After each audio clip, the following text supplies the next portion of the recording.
In early 2026, the Middle East stood at the brink of a historic rupture. Decades of shadow conflict, proxy warfare, nuclear tension, and political rivalry converged into one decisive moment. A joint military strike carried out by the United States and Israel against Iran. At the center of this geopolitical storm was one man, Supreme Leader Ali Khamenei. For more than 3 decades, Khamenei shaped Iran's military doctrine, foreign policy, and regional strategy. His decisions influenced Iraq, Syria, Lebanon, Yemen, and directly challenged both Washington and Tel Aviv. But how did Iraq become such a critical battlefield in this confrontation? And how did this long-standing struggle escalate into open military action? When Khamenei became supreme leader in 1989, he inherited a revolutionary state still shaped by the Iran-Iraq War. His ideology was rooted in resistance against Western influence, against Israel, and against regional rivals. Under his leadership, Iran's Islamic Revolutionary Guard Corps expanded dramatically. Rather than confront enemies directly, Iran invested in asymmetric warfare, proxy groups, intelligence networks, and strategic depth beyond its borders. Khamenei understood something critical. Iraq was both a vulnerability and an opportunity.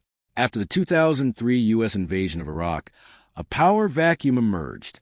Iran moved quickly to fill it. Post-Saddam Iraq was fragile, politically divided, sectarian tensions rising, institutions weakened. Iran capitalized. Through financial backing, political influence, and militia support, Tehran embedded itself deeply inside Iraq's security architecture. Groups such as Hezbollah, formerly known as Hezbollah, became powerful actors. These militias were incorporated into Iraq's state structure under the umbrella of the Popular Mobilization Forces, officially Iraqi, strategically aligned with Tehran. Iraq became the front line of indirect confrontation between Iran and the United States. Khamenei did not rely on Iraq alone. He constructed what became known as an axis of resistance, a network designed to encircle Israel and deter American intervention. In Lebanon, Hezbollah became a heavily armed force. In Gaza, Hamas maintained military capability. In Yemen, the Houthi movement pressured Saudi and Western interests. In Iraq, Iranian-aligned militias targeted U.S. installations.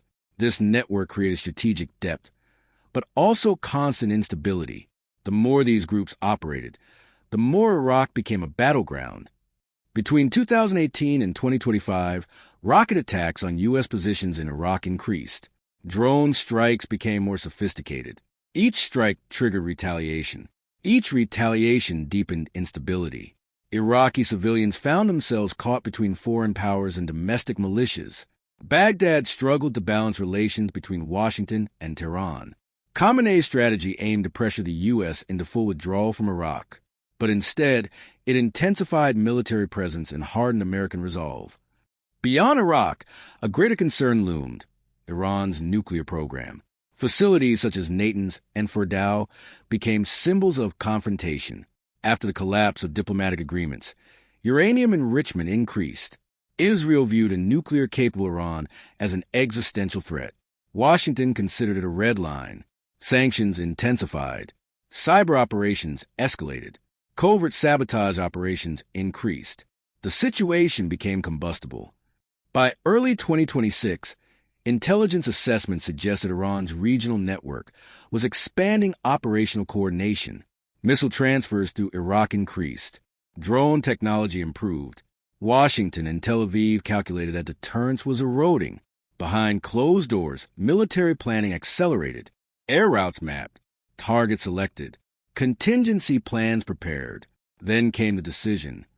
In a coordinated operation, the United States and Israel launched precision strikes against Iranian military infrastructure, command centers, missile storage sites, strategic communication hubs. Reports emerged that the Supreme Leader himself had been targeted. The strike was described as preemptive. Iran described it as an act of war. The region held its breath. Iran responded with missile launches toward American facilities in Iraq. Regional air defenses activated. Oil markets surged. Global shipping routes were threatened. The United Nations convened emergency sessions at the United Nations. World leaders called for restraint. But the strategic balance had shifted. Did Khamenei's long-term strategy make confrontation unavoidable?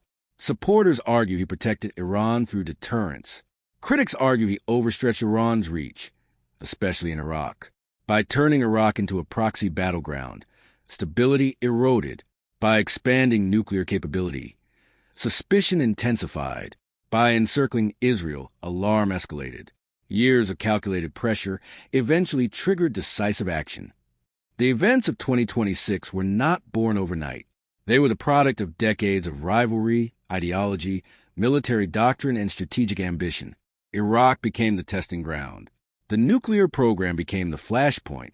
The alliance between Washington and Tel Aviv became the catalyst. History will debate whether the strike prevented a larger war or ignited a new chapter. But one truth remains. In geopolitics, long-term pressure always carries long-term consequences.